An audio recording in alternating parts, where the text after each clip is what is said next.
बच्चों, आज का टॉपिक है गेहूँ। व्हीट विश्व में सबसे अधिक क्षेत्रफल की भूमि पर उत्पन्न किया जाने वाला खाद्यान्न गेहूँ है। विश्व व्यापार में भी गेहूँ सर्वप्रथम है। गेहूँ का विश्व के खाद्यान्नों में दूसरा स्थान है। इसकी कृषि लगभग 5000 वर्ष पूर्व से होती आ रही है। पुरातत्व के अन्वेषणों से पता चला है कि प्रस्तुत युग में उत्तरी भारत तथा इराक में गेहूँ पैदा होता था। आजकल यह प्राय सभी शीतोष्ण जलवायु प्रदेशों में उत्पन्न किया जाता है। संसार की लगभग आधी जनसंख्या अपने भोजन के लिए गेहूँ पर निर्भर करती है। गेहूँ उत्पादन के लिए आवश्यक भौगोलिक दशाएं। जलवायु। तापमान। गेहूँ बोते समय तापमान 10 डिग्री सेंटीग्रेड तथा फसल के उगाते समय तापमान 10 डिग्री से 16 डिग्री सेंटीग्रेड तक होना चाहिए। फसल के पकते समय मेघ रहित आकाश तथा 20 डिग्री सेंटीग्रेड तापमान आवश्यक है। बादल छाए रहने से गेहूं की फसल को रतुआ, चैपा आदि के रोग लग जाते हैं। धूप कम से कम 90 दिनों तक रहनी चाहिए। सामान्यतः 100 दिनों तक पाला रहित मौसम फसल को उगते समय मिल जाना चाहिए। वर्षा। इसके लिए वार्षिक वर्षा औसतन 35 से 60 सेंटीमीटर तक होनी चाहिए। 80 सेंटीमीटर से अधिक वार्षिक वर्षा गेहूं के लिए हानिकारक है। भूमध्य सागरीय क्षेत्रों में 25 सेंटीमीटर वर्षा उपयुक्त है। जहां 25 सेंटीमीटर से कम वर्षा होती है वहां सिंचाई की सहायता से गेहूं की कृषि की जाती है। फसल के उगाने की प्रारंभिक दशाओं में आर्द्रता काफ़ी रहनी चाहिए। फसल पकते समय वर्षा और बादल हानिकारक होते हैं। मिट्टी। जलवायु के बाद मिट्टी का स्थान आता है। गेहूं के लिए उपजाऊ मिट्टी की आवश्यकता होती है। यद्यपि गेहूं को प्राय सभी प्रकार की मिट्टी से उत्पन्न किया जा सकता है, अर्थात रेतीली और कम उपजाऊ मिट्टी में भी उत्पन्न किया जा सकता है। फिर भी भारी दोमट अथवा हल्की चिकनी मिट्टी गेहूं के लिए विशेष अनुकूल रहती है।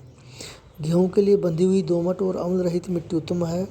काली तथा अधिक भूरी मिट्टी जो स्टेपीज प्रेरीज प्रदेशों में पाई जाती है गेहूं के लिए बहुत उपयुक्त होती है। रूस तथा पश्चिमी साइबेरिया में स्टेपीज की मिट्टी को चरनोजम कहते हैं। स्टेपीज तथा प्रेरीज की मिट्टियों में नाइट्रोजन की मात्रा अधिक होती है। क्योंकि गेहूं का पौधा नाइट्रोजन की अधिक मात्रा चाहता है, इसलिए ये मिट्टियाँ गेहूं के लिए उपयुक्त होती हैं। भूमि। गेहूं के लिए भूमि प्राय समतल होनी चाहिए, जिससे मशीनों का प्रयोग आसानी से हो जा सके। जल प्रवाह के लिए उपयुक्त ढाल भी आवश्यक है। समतल भूमि पर बड़े बड़े फार्म बनाए जा सकते हैं और उन पर यांत्रिक कृषि द्वारा उत्पादन अधिक मात्रा में तथा सस्ती लागत से होता है। खाद या उर्वरक। कम उपजाऊ भूमि में गेहूं के लिए खाद अत्यंत आवश्यक है। सामान्यतः नाइट्रोजन, सोरा, अमोनियम सल्फेट इत्यादि खादें अच्छी रहती हैं, परंतु खली की खाद, गोबर की खाद और हरी खाद से भूमि में मिट्टी की उर्वरता अधिक समय तक रहती है। पैदावार अच्छी होती है क्योंकि गेहूं की फसल भूमि में नाइट्रोजन को अधिक मात्रा में खींच लेती है, इसलिए गेहूं के लिए फसलों का हेरफेर लाभदायक होता है। गेहूं उत्पादन की तकनीकी और आर्थिक दशाएं। गेहूं की कृषि में मशीनों का प्रयोग सबसे अधिक होता है। वैज्ञानिक विधि से उत्तम बीजों तथा यातायात के उत्तम साधनों का होना भी अति आवश्यक है। यही कारण है कि वैज्ञानिक रूप से उन्नत देशों रूस, संयुक्त राज्य अमेरिका, कनाडा, ऑस्ट्रेलिया आदि में गेहूं की प्रति हेक्टेयर पैदावार भारत, पाकिस्तान आदि की अपेक्षा अधिक है। गेहूं उत्पादन के लिए बड़े बड़े विस्तृत फार्म कम जनसंख्या के प्रदेशों में हैं। कृषि में बड़ी बड़ी मशीनों के लिए खुले समतल प्राय मैदान उपयुक्त होते हैं। गेहूं उत्पादन के लिए यह भी आवश्यक है कि इसकी कृषि के प्रदेशों में कोई दूसरी आर्थिक मुद्रा देने वाली फसल उत्पन्न की जाती हो। उदाहरण के लिए उपयुक्त जलवायु, उपजाऊ मिट्टी तथा समतल भूमि होते भी नगरों की सीमावर्ती भूमि पर गेहूं के बजाय आलू तथा सब्जियां और तरकारियां उत्पन्न की जाती हैं।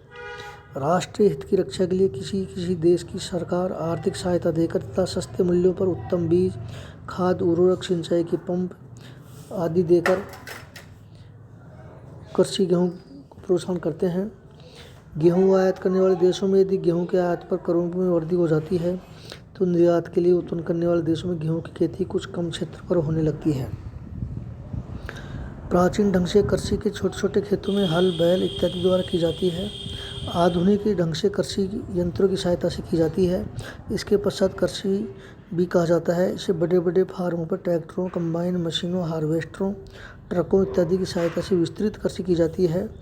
गेहूं को रखने के लिए एलिवेटर्स तथा साइलो, गोदामों इत्यादि का प्रयोग किया जाता है।